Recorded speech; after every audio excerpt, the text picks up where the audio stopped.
drawing a histogram from continuous data. As we can recall, statistics is a collection of raw data which is processed into useful information. So we have this set of continuous data. Continuous data is used for large sums of data. And we're asked to draw the histogram for this stream of data. Now, what's a histogram? Now, a histogram is another name for a bar graph. But the only key difference is that the elements of the bars touch rather than be separated. So, once we take it to set up our scale, of course, the y-axis runs vertical, the x-axis runs horizontal, and we label. We have our frequency here, and we have our class limits here. Now, one of the key things we have to ensure is that when we're constructing a graph, to look very carefully at the numbers for our frequency. Meaning to say that our largest value is 19 and our smallest value is 20. It means that we have to structure our numbers so that the smallest value and the largest value are in play. So, and for the bottom half of our histogram, our graphs, we will be using the upper limits or the upper boundaries. So we have the 134, 139, 144, etc., etc. And for our y-axis, which is our frequency axis, we're counting in 2 just to facilitate all the information from our frequency. So our first bit of information is 134 and 2. So we're gonna go 134. Take our ruler. Of course, graphs are drawn using your graph paper. So this is our first representation for our histogram. The second one is going to be 139 and 6. So 139 and 6 go across, 139, 139 and 6. So we're going to draw that. Remember the principal characteristic of a histogram is that the elements are touching. The next bit of information we have is 144 and 19.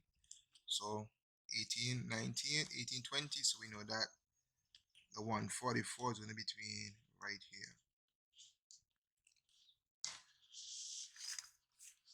So let's take this up. 144, take this right up. And we're going to connect it back.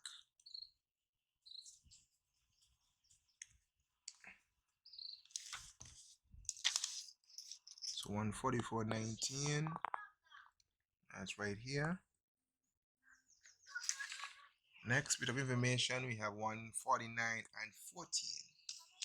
So 149 and 14. Remember, for the histogram, you're going to be using the upper limits / upper boundaries and the frequency.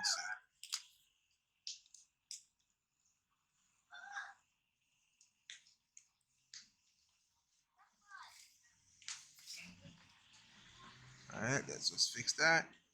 And we know that graphs are typically drawn using our pencil.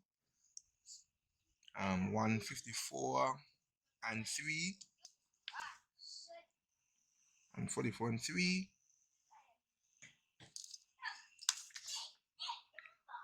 And last,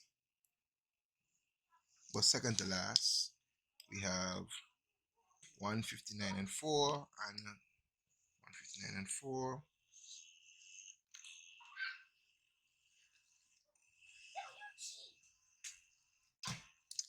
159 and 4.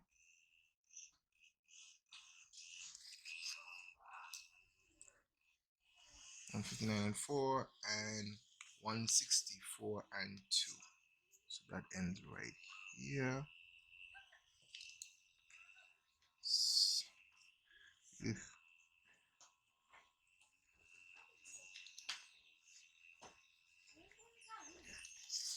And 2. So there we have it. Our histogram showing the comparison of the data. Alright, so our next problem is that we have working hours, another continuous frequency question. We have 0 to 4, 5 to 9, 10 to 14, 15 to 19, 20 to 24, 25 to 29, and these are our frequency. And we asked to construct a histogram based on this information. So let's take it to the graph. Alright, so we have our graph, we have our y-axis, we're going to hold our frequency, and our x-axis, we're going to hold our hours.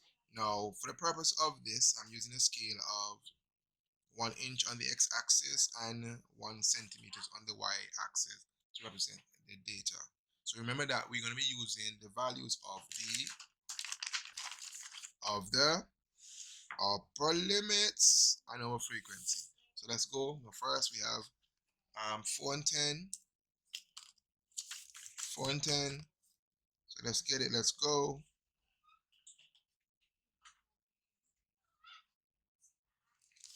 4 and 10.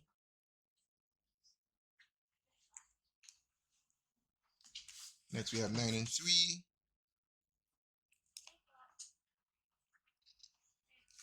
9 and 3. 3 is going to be between 2 and 4.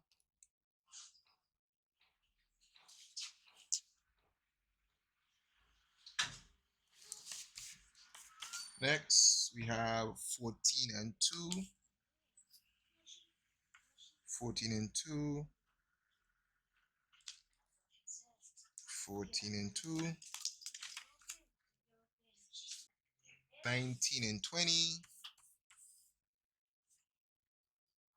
So 19 and 20. Remember, for a histogram,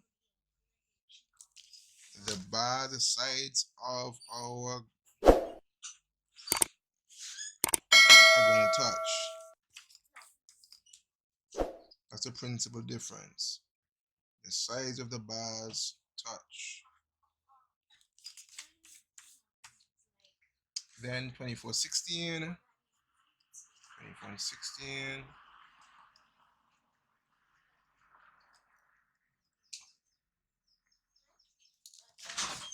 24 and 16, and 29 and 9. 29 and 9. 29 and 9.